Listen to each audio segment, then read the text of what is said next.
মামলায় ধৃত সরকারি আধিকারিকদের বিরুদ্ধে বিচার শুরুর জন্য অনুমতি নিয়ে শুনানি এবং আপনারা জানেন যে বারবার একটা করে দিন ধার্য করা হচ্ছে আর এবার চতুর্থবারের জন্য রাজ্যের মুখ্য সচিবকে নিজের অবস্থান জানানোর সুযোগ দিল আদালত।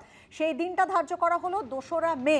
2রা মের মধ্যে অবস্থান জানাতে মুখ্য সচিবকে নির্দেশ বিচারপতি জয়মাল্য বাগচির। আর এবারও তিনি নিজের অবস্থান না জানালে আদালত অবমাননার রুল জারি হবে এমন হুঁশিয়ারি দিল আদালত। তদন্ত এবং বিচার প্রক্রিয়া মসৃণভাবে চলছে কিনা সেটা দেখা আদালতের কাজ। যদি দেখা যায় যে কোনো বাধা আসছে তাহলে তা সরানোর কাজ করতে হবে মন্তব্য করলেন বিচারপতি জয়মাল্য বাগচি। বিচার প্রক্রিয়া শুরু করার অনুমতি মুখ্য সচিব না দিলে বাধ্য হয়ে আদালতকে সেই কাজ করতে হবে, সেই মর্মে প্রয়োজনীয় নির্দেশিকাও জারি করতে হবে মন্তব্য বিচারপতি। আমি দেবনাথবাবুর কাছে এই জায়গায় যাব। মুখ্যমন্ত্রী বারবার বলেন যে রাজ্য সরকারের সদিচ্ছা রয়েছে, তারা চান এ রাজ্যের ছেলেমেয়েরা চাকরি পাক, কর্মসংস্থানে এ রাজ্য কত এগিয়ে, বারবার সে কথা মুখ্যমন্ত্রী বলেন। তাহলে এত বড় একটা নিয়োগ দুর্নীতি যখন চলছে, আদালতের কাছে বারবার ভর্ৎসিত হতে হচ্ছে, মুখ্য সচিবকে যখন ডেকে পাঠানো হচ্ছে, মুখ্য সচিব কেন যাচ্ছেন না? যাদের বিরুদ্ধে অভিযোগ, যাদের অ্যারেস্ট করা হয়েছে, তদন্ত শুরু করার যে অনুমোদন এইটুকুই তো দেওয়া কাজ, সেটা দিতে আপত্তি কোথায়? নাকি তারা এতটাই প্রভাবশালী যে তারা মুখ খুললে সমস্যায় পড়তে পারে সরকার, সেই কারণে এই নির্বাচনটাকে অজুহাত দেখিয়ে সময় কেনার চেষ্টা করছে? এবং 2022 থেকে কিন্তু সিবিআই কিন্তু 2022 সালে তখন থেকেই অনুমোদনটা চেয়ে আসছিল। এখন দেখো, তখন কোথাও নির্বাচন ছিল না। কথা আমি একটা বিতর্ক রাখছি। আমি এই প্রশ্ন যাওয়ার আগে মানে শঙ্খ ঘোষের একটা কবিতা ছিল দাবি, সিঁড়ি দিয়ে নেমে যেতে যেতে মনে রাখো পিছনে কি ছিল। সিঁড়ি দিয়ে নেমে যেতে যেতে মনে রাখো পিছনে কি ছিল। আচ্ছা না, দাঁড়াও আজকে এই যে সারদা মামলা, না সারদা মামলা কোনছো না কারণে বলছি, না কেন বলছি, সারদা মামলার আজকে এত বছরও হয়ে গেল, এখনো পর্যন্ত সংসদে তার কোনো কেন পারমিশনই পর্যন্ত দিল না, কেন্দ্রীয় সরকার দিল না। কারণ শুভেন্দু বিরুদ্ধে কোনো তদন্ত করা যাচ্ছে, কেন্দ্রীয় সরকার তাহলে এটা যদি করে তাহলে রাজ্য সরকার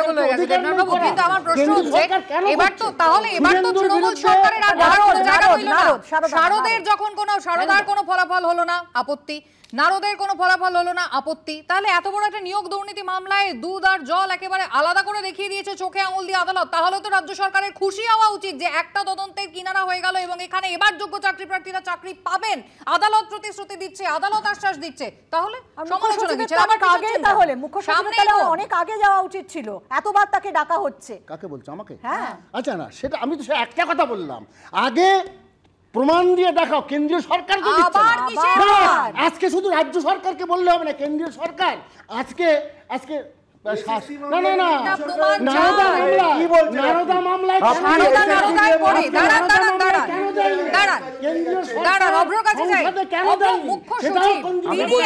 প্রশাসনের আধিকারিক, তিনি একজন আমলা, তিনি কেন যাবেন না জিজ্ঞাসাবাদে? তার মানে তার তো একটা অনুমোদন দেওয়া, এইটুকুই তো তার কাজ। তার সঙ্গে নির্বাচনের কিসের সংযোগ? তিনি দেবে কেন? উনি বলেই দিলেন, উনি বললেন দেবে কেন? কেন্দ্র সরকারও অনুমোদন দেয় না, তাই জন্য রাজ্য সরকারও অনুমোদন দেবে না, দেবে কেন? এবার আরে বাবা ঠিক আছে, খুব বিশাল বিতর্ক তৈরি করেছেন। এবার শুনুন, জাজমেন্টের 215 নম্বর পাতায় পরিষ্কার লেখা রয়েছে যে আমাদের রাজ্যের প্রিন্সিপাল সেক্রেটারি ক্যাবিনেট নোট এবং ক্যাবিনেট মেমো নিয়ে সেটা কিন্তু কোর্টকে দিয়েছেন, সেটা কোর্টের রেকর্ডে আছে। এবং এই ক্যাবিনেট নোট এবং ক্যাবিনেট মেমোয় কি লেখা রয়েছে যে আমাদের রাজ্যের মুখ্যমন্ত্রী নিজে কনসেন্ট দেন যে সুপার নিউমারারি পোস্ট তৈরি করা হোক যারা ইল্লিগালি চাকরি পেয়েছে এই এসএসসি রিক্রুটমেন্টের তাদের জন্য। তারা মানে ভাবুন, এই দুর্নীতির মাথা তো মমতা বন্দ্যোপাধ্যায় নিজে, উনি ক্যাবিনেটের মাথা হয়ে এই ক্যাবিনেটের সিদ্ধান্ত কি করে নিলেন এবং সেটা কোর্টের রেকর্ডেও কিন্তু রয়েছে। প্রিন্সিপাল সেক্রেটারি নিজে গিয়ে বলেছেন। ইতিমধ্যেই কলকাতা হাইকোর্ট স্পষ্ট করে দিয়েছে সিবিআই এই তদন্তটা চালাবে, অর্থাৎ এখানে এমন প্রভিশনও রয়েছে যে প্রয়োজনে কাউকে জিজ্ঞাসাবাদের জন্য হেফাজতে নিয়েও জিজ্ঞাসাবাদ করা যাবে কোথাও, সেখান থেকে ধৃত সরকারি আধিকারিকদের বাঁচানোর জন্যই কি এমন অবস্থান সরকারের? দেখুন, সরকার এমন পদক্ষেপ নিচ্ছে প্রথম দিন থেকে যাতে তদন্তকে প্রভাবিত করে যারা অযোগ্য তাদের চাকরি প্রার্থীদের সাহায্য করা যায় এবং যারা প্রভাবশালী যুক্ত তাদেরকে আড়াল করা যায়। জনগণের ট্যাক্সের টাকায় চুরির টাকা, লুটের টাকা, অযোগ্যদের চাকরি বাঁচানোর জন্য এই সরকার মামলা লড়ছে। কোটি কোটি টাকা এই মামলার পেছনে খরচ হচ্ছে। আমরা রাজ্যের মানুষ, রাজ্যের জনগণ, উনি তো শুধুমাত্র তৃণমূলের মুখ্যমন্ত্রী নন, উনি রাজ্যের মুখ্যমন্ত্রী, আমাদেরও মুখ্যমন্ত্রী। আমাদের প্রশ্ন খুব পরিষ্কার যে টাকা চুরি করবে, বিক্রি করবে তৃণমূল। আজকে অযোগ্য যোগ্যদের বেড়া জালে পড়ে যোগ্য চাকরি প্রার্থীরা হাউতাস করবে। আমাদের পরিষ্কার আবেদন বামপন্থীদের, আমরা যেমন এই দুর্নীতির বিরুদ্ধে বিকাশবাবুর নেতৃত্বে আইনি লড়াই লড়েছি, আজকের দিনে দাঁড়িয়ে যারা অযোগ্য, যারা টাকা দিয়েছে তৃণমূলের ছোট বড় মাঝারি নেতাদের, এবং অশোকবাবু কোথাও রাজ্য সরকার প্রথম কথা সদিচ্ছা নিয়ে যেমন একটা প্রশ্ন রয়েছে, কোথাও ফের একটা আইনি দীর্ঘসূত্রিতার পথেই কি তারা এগোতে চাইছেন? না হলে আপনার মনে থাকবে 2022 সালে কিন্তু অভিজিৎ গঙ্গোপাধ্যায় তিনি কিন্তু একেবারে স্পষ্ট নির্দেশ দিয়ে দিয়েছিলেন। তখন সেই নির্দেশটাকে, যেটা আজকে মান্যতা পাচ্ছে 2 বছর পর প্রায়, সেই নির্দেশকে চ্যালেঞ্জ করে সুপ্রিম কোর্টে গিয়েছিল রাজ্য। আজও কিন্তু এসএসসি এবং রাজ্য তারা কিন্তু আবার যেতে চাইছে সুপ্রিম কোর্টে। কোথাও কি প্রক্রিয়াটাকে আরো দীর্ঘ করার একটা প্রচেষ্টা? না, এই কথাটাই তো আমরা বারবার করে বলেছি। আমি একটুখানি অন্য জায়গায় আসছি, মানে এই যে 100 দিনের কাজের টাকায় নাকি কেন্দ্র বঞ্চনা করছে। তা আমরা বারবার করে বলেছি যে চোর জোচ্চোর এদের বাঁচানোর জন্য মানুষের করের টাকায় আপনারা সুপ্রিম কোর্ট দৌড়চ্ছেন। আসুন না, তাহলে 100 দিনের কাজের টাকার জন্য মামলা করুন, আর দরকার পয়সা না থাকলে আমরা চাঁদা তুলে দেবো। কিন্তু প্রশ্নটা এই জায়গাটায় নয়।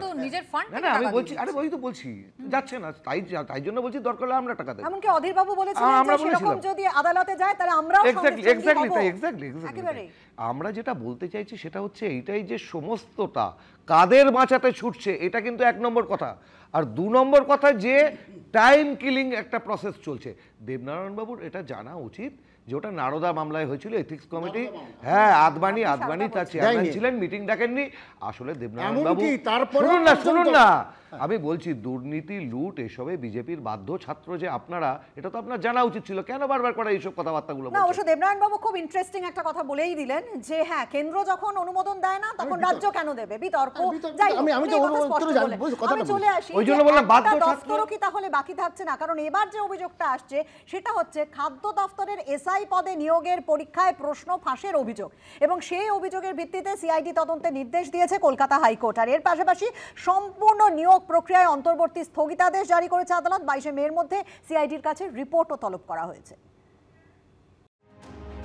রাজ্যে ফের একটা নিয়োগ দুর্নীতির অভিযোগ। এবার পাবলিক সার্ভিস কমিশন বা পিএসসির প্রশ্ন ফাঁসের অভিযোগ উঠল, যার তদন্তভার সিআইডিকে দিল কলকাতা হাইকোর্ট। স্কুলে নিয়োগ দুর্নীতি মামলায় সোমবার ঐতিহাসিক রায় দিয়েছে কলকাতা হাইকোর্ট। বাতিল করা হয়েছে 2016-র এসএসসির পুরো প্যানেল। সিবিআইকে তদন্ত চালিয়ে যাওয়ার নির্দেশ দিয়েছে আদালত। মঙ্গলবার রাজ্য সরকারের নিয়োগ সংক্রান্ত আরও একটি মামলায় সিআইডি তদন্তের নির্দেশ দিল কলকাতা হাইকোর্ট। চলতি বছরের 16-17 মার্চ পাবলিক সার্ভিস কমিশনের পরীক্ষা হয়েছিল। খাদ্য দপ্তরে সাব ইন্সপেক্টর পদে 480টি শূন্য পদের জন্য প্রায় 12 লক্ষ চাকরি প্রার্থী পরীক্ষা দেন। অভিযোগ ওঠে টেলিগ্রাম, হোয়াটসঅ্যাপে পরীক্ষার প্রশ্নপত্র ফাঁস হয়ে যায়। পরীক্ষা বাতিলের আবেদন জানিয়ে হাইকোর্টে মামলা দায়ের হয়। মঙ্গলবার বিচারপতি রাজশেখর মান্থা এই মামলার তদন্তভার দেন সিআইডিকে। বিচারপতির নির্দেশ, এডিজি সিআইডি নেতৃত্বে তদন্ত হবে। রাজ্যের বিভিন্ন থানায় দায়ের হওয়া সব এফআইআরেরও তদন্ত করবে সিআইডি। এর পাশাপাশি খাদ্য দপ্তরে সাব ইন্সপেক্টর পদে সম্পূর্ণ নিয়োগ প্রক্রিয়ার ওপরই অন্তর্বর্তী স্থগিতাদেশ জারি করেছে হাইকোর্ট। 22 মের মধ্যে সিআইডিকে রিপোর্ট জমা দেওয়ার নির্দেশ দিয়েছেন বিচারপতি মান্থা। প্রশ্ন ফাঁস ভারতবর্ষে হচ্ছে সর্বত্র। কিছুদিন আগে ইউপিতে হয়েছে, তার জন্য রাহুল গান্ধী সেখানে প্রতিবাদ করেছে। বাংলায় হচ্ছে, অনেক জায়গায় হচ্ছে। সিআইডি সিবিআই তদন্ত করে দেখা দরকার, অবশ্যই দেখা দরকার। 480টা পোস্ট, 12 লক্ষ পরীক্ষার্থী, সেখানেও প্রশ্ন ফাঁস এবং সেখানেও দুর্নীতি। আজকে কোর্ট সিআইডিকে দায়িত্ব দিয়েছে। এডিজি সিআইডি তার দায়িত্বে যত এফআইআর হয়েছে সেগুলোকে নিয়ে দুর্নীতির পর্দা ফাঁস করার জন্য। এটা যুবকের বিরুদ্ধে মমতা ব্যানার্জির নেতৃত্বের সরকারের যুদ্ধ ঘোষণা।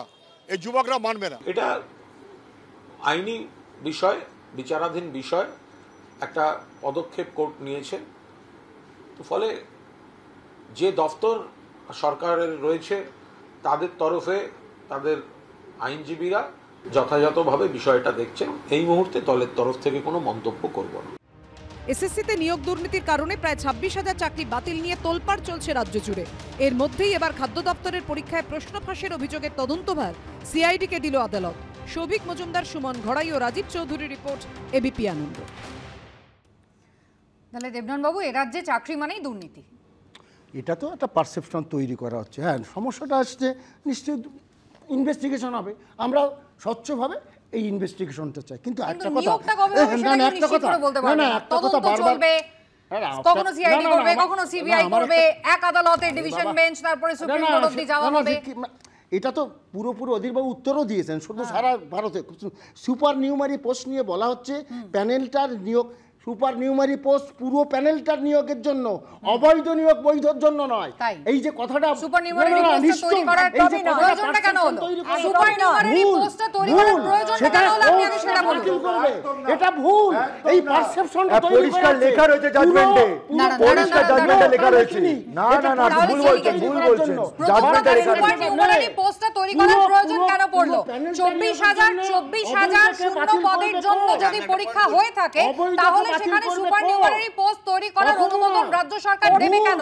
এসএসসি প্রস্তাব দেবে, রাজ্য সরকার মেনে নেবে। কোর্টকে তো এভিডেন্স দিতে হবে, কোর্টের কাছে তো এভিডেন্স দিতে হবে। এসএসসি কে রাজ্য সরকার কবে দেবে? আর কবে দেবে? এটা রসগোল্লা বহু রাজ্যে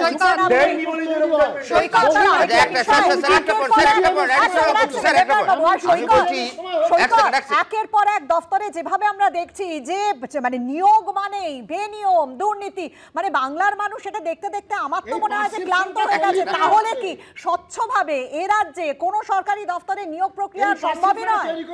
যে রাজনৈতিক পারসেপশন বলছেন আপনি? না আমি শুনি কি বলছেন। যে রাজনৈতিক দল 2011 ক্ষমতায় আসার পর কুপন পোড়ানোর মধ্য দিয়ে দুর্নীতির গন্ধ মেখে সরকার চালানো শুরু করেছিল, তারা আজ অব্দি শুধুমাত্র দুর্নীতিতে নিমজ্জিত। এমন কোন জায়গা আপনি এই সরকারে পাবেন না যেখানে চুরি লুট দুর্নীতি হয়নি। আমার বক্তব্য অন্য জায়গায়। এটা ফুড এসআই পরীক্ষার কথা আলোচনা হচ্ছে। আচ্ছা এক সেকেন্ড স্যার প্লিজ, আরে এক সেকেন্ড কনস্ট্রাকটিভ আলোচনা স্যার প্লিজ। আমি জানি মাথা খারাপ হয়েছে আপনার। আচ্ছা ঠিক আছে। ফুড এসআই পরীক্ষা পিএসসির কমিশনের যে রিক্রুটমেন্ট কমিশন কমিটি ছিল, তার মধ্যে খাদ্যমন্ত্রী জ্যোতিপ্রিয় মল্লিকের ভাই ছিল এক সময়। এই পিএসসির বিরুদ্ধে অভিযোগ কি ছিল? ডব্লিউবিসিএস এ একদম সাদা খাতা জমা দিয়ে প্রশান্ত বর্মন ডব্লিউবিসিএস টপার হয়েছিল, তিনি এখনো চাকরি করছেন। ডব্লিউবিসিএস এর দুর্নীতির অভিযোগ আছে। 3 নম্বর, খাদ্য দপ্তর বন দপ্তরে দুর্নীতির অভিযোগ কে করেছিলেন? স্বয়ং মাননীয় মুখ্যমন্ত্রী করেছিলেন রাজীব বাবুর বিরুদ্ধে। সেই রাজীব বাবু কাঁথিতে বসে তৃণমূলে ভোট করাচ্ছে আজকে।